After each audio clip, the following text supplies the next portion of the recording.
Hello student, एक बार फिर से आपका स्वागत है आप जो स्मार्ट स्टडी क्लासेस में। हाँ, तो हमारी इंटरमीडिएट की इंग्लिश ग्रामर क्लास चल रही थी और जिसमें चला था आपका ऐसे का टॉपिक। कौन चला था? ऐसे का। तो आज हम 7वां ऐसे डिस्कस करेंगे, यानी कि माई हॉबी। कौन सा है? My hobby. बहुत ही इंपॉर्टेंट ऐसे है और अक्सर एग्जाम में आ जाता है, क्योंकि हर व्यक्ति को जानने की इच्छा होती है कि एक स्टूडेंट की क्या हॉबी है, क्योंकि जब तक हम विद्यार्थी से उसकी हॉबी नहीं पूछेंगे तब तक हम उसके विकास के बारे में भी नहीं जान सकते हैं। तो बहुत ही अच्छा ऐसे है और अक्सर एग्जाम में आ जाता है, इसीलिए हमको इसको बहुत ही अच्छी तरह से याद करना है। ठीक है, और देखो हमने इसको बहुत ही सरल भाषा में लिखाया है, बहुत ही ईजी लैंग्वेज में। आप 2-3 बार वीडियो को देख लोगे, आपको बहुत ही आसानी से याद हो जाएगा। हेलो स्टूडेंट्स, तो क्या आप 2021 में बोर्ड एग्जाम देने वाले हो? तो आपके लिए गुड न्यूज़ है, क्योंकि अनअकैडमी आपके लिए लेकर स्टूडेंट अनअकैडमी कॉम्बैट, चाहे आप 10th में हो या फिर 12th में हो स्टूडेंट, आप यहां पर फ्री ऑफ कॉस्ट रजिस्ट्रेशन कर टेस्ट दे सकते हो और अपनी रैंकिंग चेक कर सकते हो कि आपकी तैयारी कैसे चल रही है। यहां पर आप देख लीजिए स्टूडेंट, 40 मिनट का आपका ये टेस्ट होगा, 30 सुपर क्वेश्चंस पूछे जाएंगे, 6 कॉम्बैट होंगे ये, और यहां पर नेगेटिव स्कोरिंग भी होगी और इंग्लिश एंड हिंदी दोनों लैंग्वेज में टेस्ट होने वाला है। और जैसे आपका टेस्ट खत्म हो जाएगा आपको डिटेल्ड वीडियो सॉल्यूशन भी मिलेगा। कैसे एनरोल करना है, इस वीडियो के डिस्क्रिप्शन में आपको एनरोल करने की लिंक मिल जाएगी, वो भी मैं आपको बताऊंगा कैसे आप एनरोल कर सकते हो और फ्री में टेस्ट दे सकते हो। यहां पर आप देख लीजिए स्टूडेंट, कॉम्बैट 1 कॉम्बैट 2, आपका जो कॉम्बैट 1 है वो 31 जनवरी को होगा। मैथमेटिक्स एंड साइंस यहां से क्वेश्चंस पूछे जाएंगे और टॉपिक्स भी बच्चों आपके तो नॉर्मल टॉपिक्स हैं, आप यहां पर देख लीजिए। मैथमेटिक्स के आपके ये टॉपिक्स हैं, number system, algebra, coordinate geometry, trigonometry, ये आपके मैथमेटिक्स के हैं और ये आपके साइंस के टॉपिक्स हैं जहां से क्वेश्चंस पूछे जाएंगे इस कॉम्बैट में। तो यार आप आसानी से टेस्ट दे सकते हो और चेक करो कि आपकी रैंकिंग कैसी है। और एक बात और, अगर आप यहां पर अच्छा रैंक करते हो तो स्टूडेंट यहाँ पर आपको प्लस सब्सक्रिप्शन भी मिल जाएगा। और एक चीज याद रखना, जब भी आप एनरोल करो तो एनरोल करते टाइम बच्चों आपको एक इनवाइट कोड पूछेगा। अगर आप पहले से नहीं रजिस्ट्रेशन किया, रजिस्ट्रेशन करना, उसके बाद आपसे इनवाइट कोड पूछेगा तो इसमें आप डालोगे स्मार्ट स्टडी। क्या डालोगे? Smart study. और आपका ये जो टेस्ट है बच्चों वो अनलॉक हो जाएगा और आप फ्री में टेस्ट दे सकते हो। तो अनलॉक करने के लिए आप ये कोड जरूर यूज करना, अदरवाइज आप टेस्ट नहीं दे पाओगे। ओके स्टूडेंट्स, और हम आपको बता चुके हैं कि केवल हम 12 ऐसे कराएंगे और 12 ऐसे में आपको एग्जाम में कम से कम 2 ऐसे मिल जाएंगे, 2 तो मिल ही जाएंगे कंफर्म। ठीक है, यानी कि ज़्यादा मिलने पर क्या होता है कि समय खराब होता है। आपको पता है कि यदि ऐसे ज़्यादा मिल जाए, जैसे कि मान लो आपने ऐसे याद किए 12 और उसमें से आपके 3 ऐसे एग्जाम में आ गए, तो मेरा मानना यह है कि कम से कम आप 2 मिनट तो उसमें बिगाड़ दोगे कि मैं इसको लिखूँ या इसको लिखूँ या फिर इसको लिखूँ। ये मुझे ज़्यादा आता है, इसमें हो सकता है मैं थोड़ा भूल जाऊं, तो इन बातों में कम से कम आपकी 2-4 मिनट खराब हो जाएंगी। तो मेरा कहने का मतलब ये है कि अगर जो आपने अच्छी तरह से याद किया वही ऐसे आता है तो आप उसे बहुत जल्दी स्टार्ट कर देंगे, यानी कि आप इसमें ज़्यादा समय खराब नहीं करेंगे। ठीक है, तो ऐसे को बहुत ही अच्छी तरह से करना है, क्योंकि आपके एग्जाम में सबसे ज़्यादा नंबर का यही क्वेश्चन है, इसीलिए आपको इसको वरीयता बहुत ज़्यादा देनी है। और सबसे खास बात, एग्ज़ाम में आना है। बहुत से क्वेश्चन होते हैं पता नहीं आएगा नहीं आएगा, लेकिन ये तो आपका डेफिनेट है कि ऐसे तो आना है। और यदि आपने ऐसे छोड़ दिया तो बहुत लॉस होता है, और यदि आपने ऐसे को कर दिया तो बहुत ही बेनिफिट होता है, क्योंकि ऐसे करने पर हमारा जो स्कोर होता है वो 90+ के पार चला जाता है। और यदि आपने ऐसे को छोड़ दिया, यानी कि जो हम आपको बताते जो 28 नंबर होते हैं, ऐसे, स्टोरी और अनसीन पैसेज, यदि ये तीनों चीज़ें कर दी जाएं तो स्कोर बहुत ही अच्छा हो जाता है। ठीक है, तो इन तीनों में से आपको किसी भी टॉपिक को नहीं छोड़ना है और हम आपको बहुत ही अच्छी तरह से बताएंगे ताकि आप इसको ना छोड़ें। ठीक है, तो स्टार्ट करते हैं ज़्यादा समय न वेस्ट करते हुए।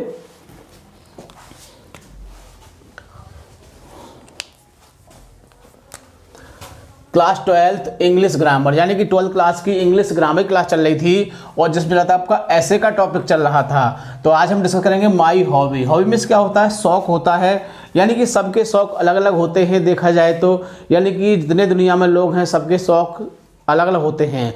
कुछ ही लोगों की जो हॉबी होती है वो मिल जाती हैं, लेकिन ज़्यादातर अलग अलग ही होते हैं। ठीक है, तो इस तरह से यहाँ पर हमने एक कॉमन हॉबी ली है जो ज़्यादातर स्टूडेंट की होती है, ज़्यादातर व्यक्तियों की होती है, ताकि कॉमन हॉबी की मतलब ये है कि सबकी ऐसी सेम जैसी होती है, कुछ हॉबी होती है। ठीक है, तो इस तरह से आप इसको लिख दोगे।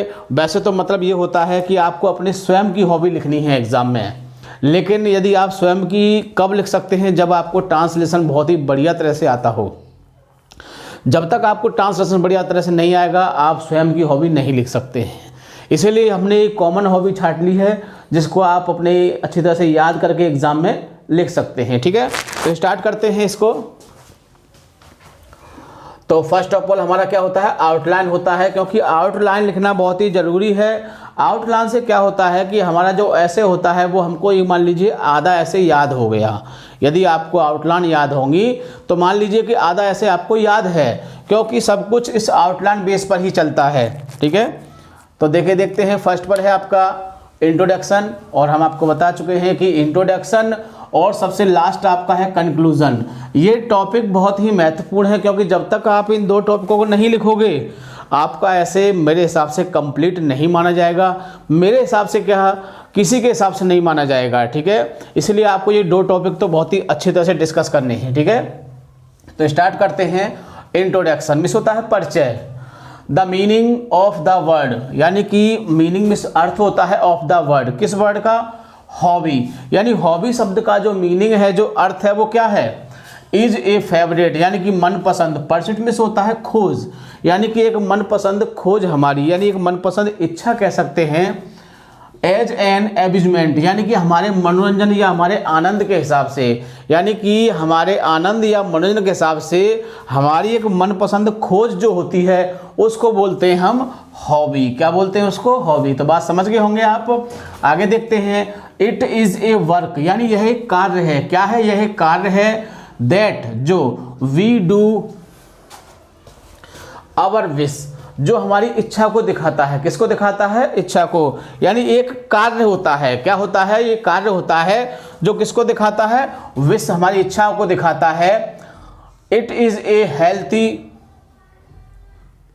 एक्सरसाइज, यानी कि इट इज ए हेल्थी, ये क्या है, यह एक स्वस्थ क्या है, व्यायाम है या आसन कह सकते हैं। क्या है, यह एक स्वस्थ व्यायाम है या एक आसन है।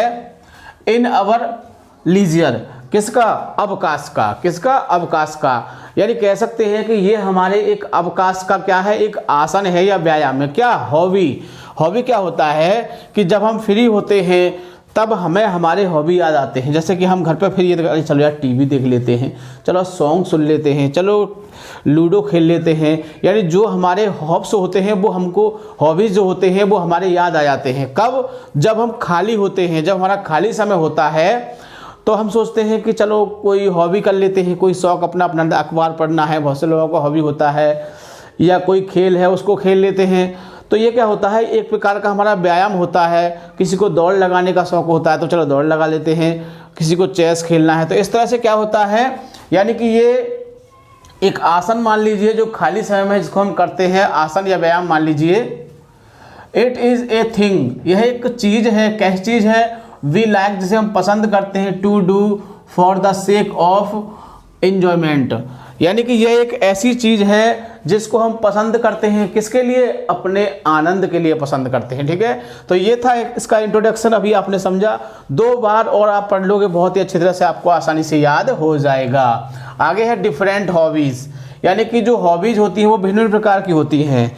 मैंने अभी बताया कि किसी को किस चीज़ का शौक़ है, किसी को पढ़ने का है, किसी को किताबें इकट्ठे करने का है, कोई व्यक्ति अखबार इकट्ठे करता है, कोई व्यक्ति कॉइन्स सिक्के इकट्ठे करता है कि मैं सन 2002 के सिक्कों को इकट्ठा करूंगा, देखता हूँ कितने हो जाते हैं। या कोई जिस सिक्के पर कोई मूर्ति बनी होती है कि ये मैया का है, ये देवी देवता का है, मैं इनको इकट्ठा करूंगा, देखता हूँ कितने इकट्ठे हो जाते हैं। तो इस तरह से सभी लोगों के कैसे हॉबीज़ अलग होते हैं। तो हॉबीज़ आर मैनी, यानी कि हॉबीज़ बहुत सारे होते हैं, जो शौक़ होते हैं बहुत सारे होते हैं। सम पीपुल लाइक, कुछ लोग पसंद करते हैं कलेक्ट ओल्ड कॉइन्स, किसने, पुराने सिक्कों को। यानी कुछ लोग क्या करते हैं, पुराने सिक्कों को इकट्ठा कर लेते हैं कि देखो ये मेरे पास कब का है, बहुत पुराना, 10 साल पुराना है, 20 साल पुराना है, 25 साल पुराना है। तो आगे भविष्य में दिखाने के लिए ऐसा होता है। ठीक है, और स्टाम्प्स, यानी कुछ लोग टिकटों को इकट्ठा कर लेते हैं। Some are fond of collecting, कुछ लोग शौकीन होते हैं बुक्स, किसके, यानी बुक्स को इकट्ठा करने के शौकीन होते हैं। वो नई नई बुक, पुरानी बुक, जैसे बुक होती हैं, बहुत से लोग मैंने देखा है कि जो बुक्स होती हैं, बहुत से लोग तो बेच देते हैं कबाड़े वालों को, बट बहुत से लोग क्या करते हैं, जो बुक्स घर में उनको संभाल कर अलमारी में रख लिया। और देखो मेरा भी एक शौक़ है ये बुक वाला, मेरे घर में इतनी बुक हैं आप सोच नहीं सकते, जितनी अलमारियां हैं सब भरी पड़ी है, टाँड़ वगैरह जो सब भरे पड़े हैं। यानी मेरा एक शौक है कि मैं बुक्स कभी बेचता नहीं हूँ, ठीक है, बेचता नहीं हूँ, और कहीं से कोई अच्छी बुक मिल जाती है तो उसको खरीद भी लेता हूँ, चाहे भले ही पुरानी क्यों ना हो, ठीक है। अदर हॉबीज और दूसरे शौक होते हैं आर म्यूजिक, किसी को म्यूजिक का शौक है, प्लेइंग कार्ड्स किसी को ताश खेलने का शौक है, और चेस किसी को चेस खेलने का शौक है, ठीक है। तो some are fond of hunting, कुछ लोगों को शिकार का शौक होता है, एंड फोटोग्राफी, और कुछ लोगों को फोटोग्राफी का भी शौक होता है, ठीक है। तो इस तरह से बहुत सारे शौक होते हैं, सबके शौक अलग अलग होते हैं, ठीक है। तो एग्जाम के लिए बहुत ही अच्छा ऐसे है, इसको आप याद कर सकते हैं बहुत ही आसानी से। अगला टॉपिक है इम्पोर्टेंस, यानी कि महत्व। क्या महत्व है इसका? तो देखो, किसी न किसी चीज़ का कुछ ना कुछ महत्व होता है। आज आप पढ़ाई कर रहे हो तो आपका भी कोई ना कोई महत्व होगा, ठीक है। तो हर चीज़ का अपना महत्व होता है। तो hobbies are very important in one's life, यानी प्रत्येक के जीवन में हॉबी का बड़ा ही महत्वपूर्ण स्थान होता है, बहुत ही महत्वपूर्ण होता है। इफ यदि दे आर नेसेसरी, यानी कि दे आर नेसेसरी, वे बहुत ही आवश्यक हैं। विदाउट हॉबीज वी फील डल, यानी कि दे आर नेसेसरी, वे क्या है, बहुत ही आवश्यक हैं। विदाउट हॉबीज, बिना शौक के, वी फील डल, कैसा महसूस करते हैं, वे सुस्त महसूस करते हैं। यानी कि जिन लोगों क्या होता है, कोई हॉबी नहीं होता, क्या होता है, वो अपना सुस्त मानते हैं। और कोई हॉबी नहीं होगा, खाली हो तो क्या होगा, बड़े लेजीनेस से पढ़े रहेंगे, कपड़ों में पढ़े रहेंगे या बिस्तर पड़े रहेंगे, क्योंकि उनका कोई हॉबी नहीं है। लाइफ बिकम्स डल, और जीवन कैसा हो जाता है, जीवन नीरस हो जाता है, यानी उनके जीवन में कोई भी रस नहीं होता है, कोई भी आनंद नहीं होता है। Hobbies are a source of amusement and rest, तो हॉबीज क्या होते हैं, एक स्रोत होते हैं किस चीज़ के, आनंद के और आराम के। यानी कि हॉबीज क्या है, हॉबीज एक स्रोत है किस चीज़ का, आनंद और आराम का एक स्रोत है। They keep us away from mischief, they keep us, यानी कि वे हमको क्या करते हैं, बचाते हैं, कह सकते हैं वे हमें बचाते हैं फ्रॉम मिसचीफ, नुकसान से। तो कह सकते हैं कि वे हमको किससे, नुकसान से बचाते हैं, क्योंकि जब हमारे अंदर कोई शौक होगा तो हम कोई नुकसान नहीं करेंगे और अपने नुकसान से बच जाएंगे। तो इट गिव्स, यह प्रदान करता है, देता है मेंटल पीस, क्या होता है, मस्तिष्क की जो शांति, यानी कि शौक से हमें क्या होता है, मस्तिष्क में शांति मिलती है। जैसे किसी सिर में दर्द हो रहा है तो वो बहुत लोग दवा खाते हैं, दवा से बंद करते हैं, बहुत लोग कहते हैं यार थोड़ा सा म्यूजिक सुन लेते हैं तो सिर दर्द थोड़ा कम हो जाएगा, है ना। तो इस तरह से क्या है, उनका शौक है कि म्यूजिक सुन लिया तो क्या होगा, उनका शौक के कारण क्या होगा, उनका जो नुकसान था वो होने से बच गया। दस, इस प्रकार the importance of hobbies can not be denied, इस प्रकार जो शौक का महत्व है उसे नकारा नहीं जा सकता है, उसे झुठलाया नहीं जा सकता है, मना नहीं किया जाता, यानी कि शौक होता है उससे बहुत न बहुत फायदे होते हैं, ठीक है। आगे है माई चॉइस, यानी कि मेरी इच्छा कह सकते हैं। अब तुम्हारी इच्छा चॉइस है, तुम्हारा शौक क्या है, तो देख लेते हैं। तो हमने यहाँ पर फोटोग्राफी को लिया है, आप अपने हिसाब से कोई और अच्छा आपका शौक हो तो आप बोल ही सकते हैं, ठीक है। तो फोटोग्राफी इज़ माई हॉबी, यानी फोटोग्राफी क्या है, मेरा शौक है, मेरी हॉबी है। माई पर्सनल एक्सपीरियंस, मेरा अपना व्यक्तिगत अनुभव है। आई कैन से, मैं कह सकता हूँ, दैट कि there is a hardly any hobby, कि कोई भी ऐसा शौक नहीं है as interesting and useful as photography, जितना क्या है, जितना फोटोग्राफी है। यानी कि कोई भी शौक इतना रोचक नहीं है, इतना लाभदायक नहीं है जितना कि क्या है, फोटोग्राफी है। तो फोटोग्राफी बहुत ही अच्छा शौक है, मैं आपको बता रहा हूँ। इट ट्रेन्स द माइंड, यह हमारे मस्तिष्क को चलाता है, as well as and eyes, और हमारी आँखों को। यानी कि इससे क्या होता है, हमारी जो मस्तिष्क है वो भी चलामान रहता है और हमारी आँखें भी सही रहती हैं, क्योंकि देखेंगी आँखें, दिमाग से सोचोगे फोटो सही है या गलत है तो क्या होगा, बहुत ही फ़ायदा होता है। It makes me smart neat, इसके द्वारा क्या होते हैं हम, यानी मैं बन जाता हूँ स्मार्ट, अच्छे बन जाते हैं, नीट क्लीन, साफ सुथरे, एंड केयरफुल, और सावधान भी रहते हैं, किससे, फोटोग्राफी से। इट डेवलप, यह विकसित करता है, टेस्ट फॉर ब्यूटी, यानी कि सुंदरता की सुंदरता का जो टेस्ट होता है उसको बढ़ाता है ये।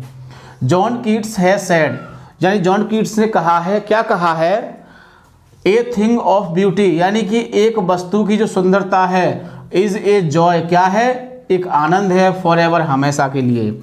यानी कि एक वस्तु की जो सुंदरता होती है वो आनंद होता है, किसके लिए, हमेशा के लिए आनंद होता है। आई कीप एन एल्बम, मैं अपने पास एक एल्बम रखता हूँ, विद मी, आई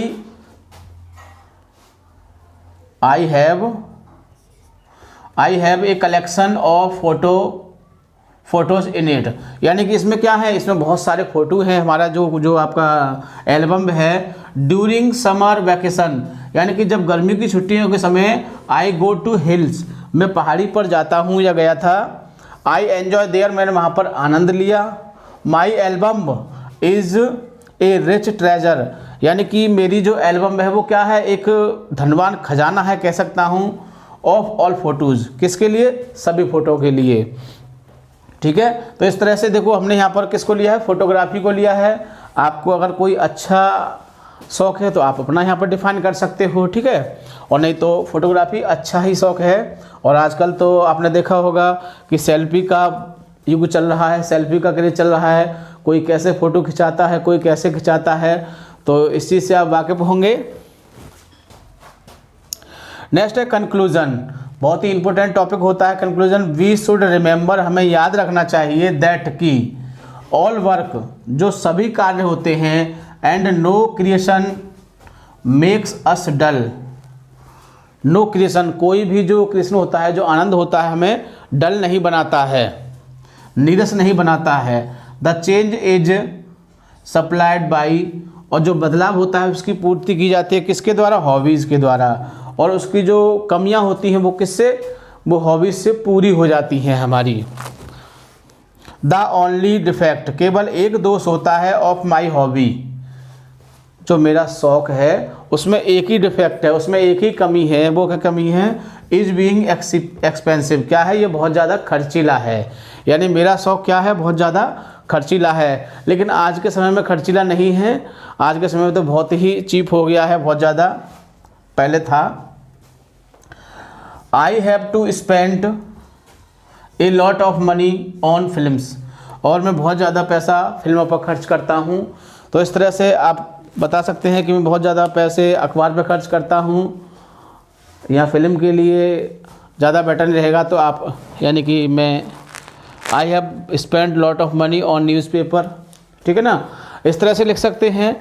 जैसे जैसे आपकी जो इच्छाएं हैं, मैंने तो फिल्म्स कर दिया है क्योंकि ज़्यादातर लोग फिल्मों पे पैसा खर्च करते हैं। तो इस तरह से ये देखो हमारा ऐसे है किसका, माई हॉबी का। तो इसको आपको बहुत ही अच्छी तरह से याद करना है ताकि एग्ज़ाम में इसको आप बढ़िया तरह से लिख सकें। और बहुत ही इम्पोर्टेंट ऐसे है, हो सकता है कि सन 2021 में आपको देखने को मिले, इसलिए आप इसको बहुत ही अच्छी तरह से याद करोगे। सबसे खास बात, कम से कम ऐसे को 2-3 बार वीडियो को देखोगे ताकि आपकी समझ में बढ़िया तरह से आ सके, और वीडियो को लाइक या शेयर करना नहीं भूलोगे ताकि और विद्यार्थी इसी से फ़ायदा उठा सकें। ठीक है, थैंक यू, जय हिंद, जय भारत।